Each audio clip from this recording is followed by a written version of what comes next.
let's get someone else's take on this, whether this rally has broadened, what that implies for whether it can continue. Chris Versace is with us now, Tematica Research Chief Investment Officer.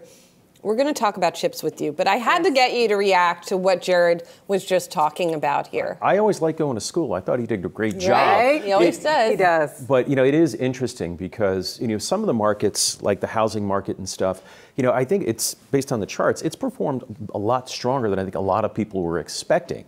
Just given the some concern over the consumer, where mortgage rates are.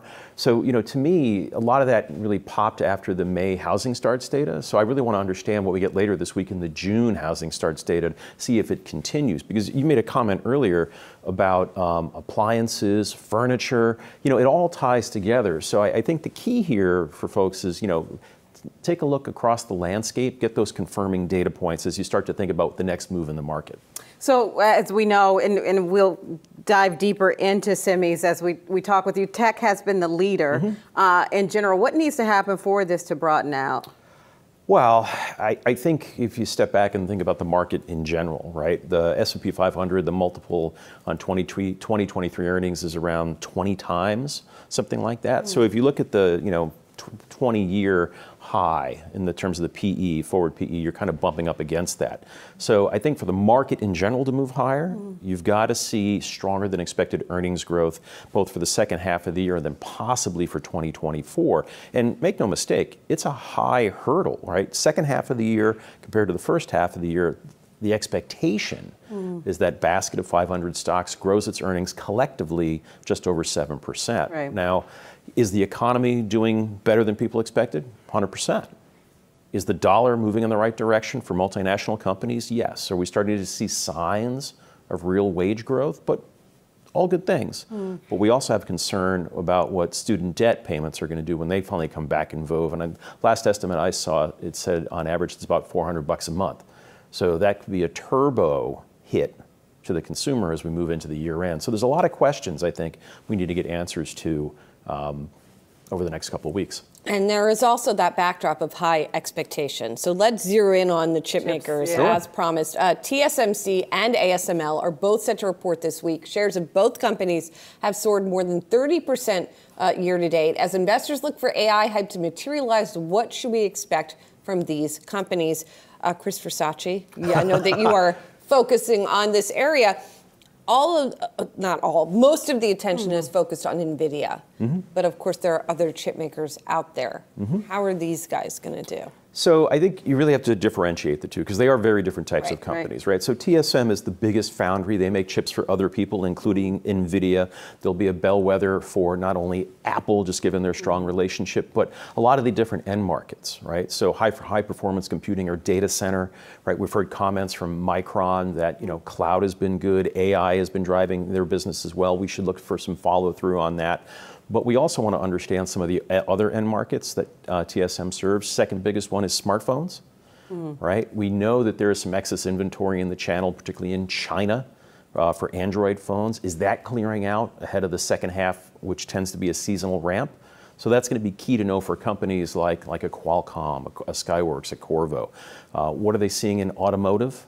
It's another end market that we want to pay attention to, especially given recent price cuts that we've seen from Tesla, Ford as well. What does that mean for demand in the back half of the year? What kind of risks? I'm sorry. So it sounds like you're watching TSMC not as necessarily as an investor that you want to buy it yourself, but more as an indicator. That's correct. For what we're going to hear elsewhere. 100%. I mean, so the great thing about earnings season is you can get a lot of data that you can use both for your existing positions as well, their particular earnings reports, but you also want to be paying attention to what their competitors, their customers, their suppliers are saying leading up to what the companies you own or want to buy have to say. And I think TSM is a great example of that. But again, tech has been such a demonstrative force in the market year to date that TSM is going to be one of those first companies that give us a broad look at so many different end markets that we have to pay attention to it. With ASML, what are you looking for there? Is it the CapEx, or what are we looking for in terms of demand from ASML? Two parts. One, we have seen such a pronounced move in these names. It's ASML, it's Lam Research, or even Applied Materials, which we own in the AAP portfolio.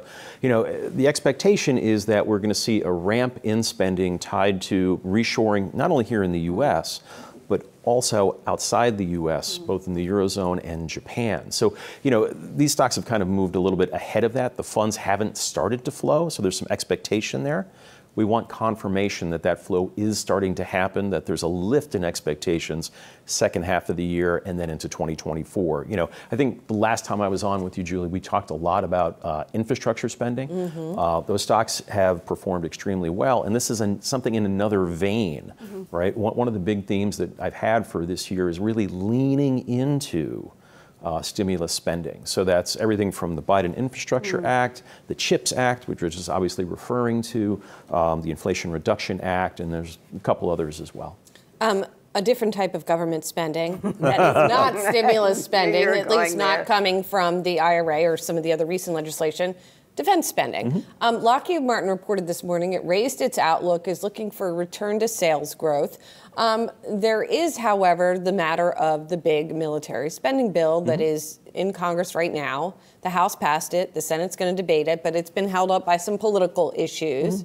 Is this, we know that the government's going to spend on the military, but how is this going to be specifically for Lockheed? Well, I think it's going to come down to seeing the final line items on what the programs are, what gets funded. And make no mistake, this is always something that we focus in on.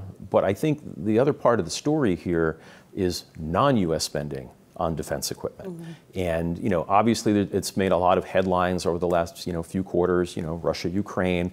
But there's some things that are happening outside of that, like the potential expansion of NATO. Right? If Sweden comes in, they'll have to spend 2% of their GDP on defense equipment. So as that happens and as others in that theater continue to spend, what kind of equipment are they spending on? Well, a lot of it is what Lockheed has. So I just think that they're naturally well positioned. You talked about their performance, their backlog hit a new record high, $158 billion. Talk about some great visibility over the next several, not just quarters, the next few years. So the key to me for that story is, can they get some margin improvement now and recognize the leverage that they're going to see as these volumes increase? With Lockheed, one of their challenges has been the F-35, and the Pentagon has frozen new deliveries for the F-35 because they've had issues kind of meeting the deliveries that are already expected. Is that any cause for concern for you? It sounds more like a timing issue than anything else, candidly. We'll see what they say on today's earnings call, if there's been any dramatic change. I don't think there will be. It's just a question of delivery times. All right. Thank you. Thank you, guys. Good to see you. Good to see you. Chris Versace, Tematica Research Chief Investment Officer. Appreciate it.